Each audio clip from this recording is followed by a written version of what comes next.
बुलढाणा जिल्ह्यात सुरू असलेल्या एलपीजी गॅसच्या काळा बाजारावर अन्न व नागरी पुरवठा विभागाच्या मुंबई येथील दक्षता पथकाने थेट धडक कारवाई केली। खामगाव जवळ इंडियन गॅस कंपनीचा टँकर अवैधरित्या रिकामा केला जात असताना पथकाने धाड टाकून रंगेहात पकडलं।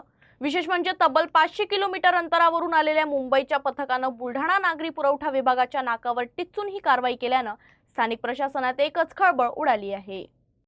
मुंबई नागपूर राष्ट्रीय महामार्गावरील ढाब्यांच्या आडोशाने एलपीजी गॅस टँकरमधून गॅस चोरीचा हा अवैध व्यवसाय गेल्या अनेक दिवसांपासून सुरू असल्याची माहिती समोर आली आहे। कंपनीतून निघालेले गॅस टँकर सुदर्शन ढाब्याजवळ थांबवून त्यामधून अनधिकृतपणे गॅस सिलेंडर मध्ये भरला जात असल्याचा आरोप आहे। या गैरप्रकाराची गुप्त माहिती मुंबईच्या अन्न व नागरी पुरवठा विभागाच्या दक्षता पथकाला मिळताच पथकाने सापळा रचला। त्यानंतर घटनास्थळी धाड टाकून ही कारवाई करण्यात आली। कारवाई दरम्यान 2 मोठे गॅस टँकर, 11 गॅस सिलेंडर तसंच गॅस रिफिलिंगसाठी वापरण्यात येणारे साहित्य जप्त करण्यात आले। जप्त करण्यात आलेल्या मुद्देमालाची एकूण किंमत सुमारे 87 लाख रुपये असल्याची माहिती देण्यात आली आहे। या प्रकरणामागे मोठं रॅकेट सक्रिय असण्याची शक्यता वर्तवली जात असून या अवैध गॅस व्यवहारात आणखी कोणाचा सहभाग आहे का याचा तपास सुरू आहे।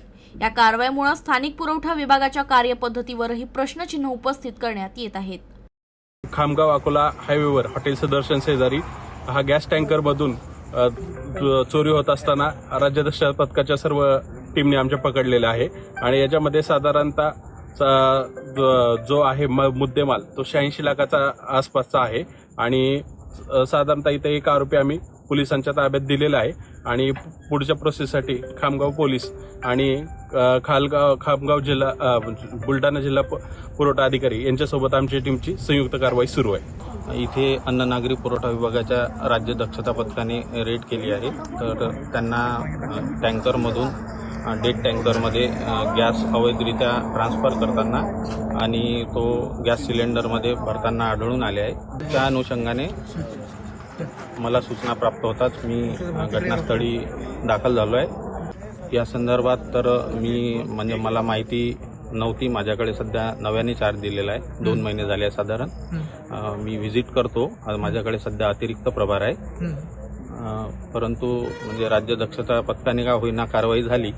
यापुढे पुन्हा जे आमचं पथक नेमलेलं आहे ते आपण ऍक्टिव्ह करून पुन्हा नव्याने कारवाई करणार आहोत। अन्न व नागरी पुरवठा विभागाच्या राज्यस्तरीय दक्षता पथकाचे प्रमुख श्री चंद्रकांतजी डांगे साहेब यांना खात्रीला एक खबर मिळाली होती। त्या अनुषंगाने आमचं पथक खामगाव शिवारामध्ये इथे दाखल झालं।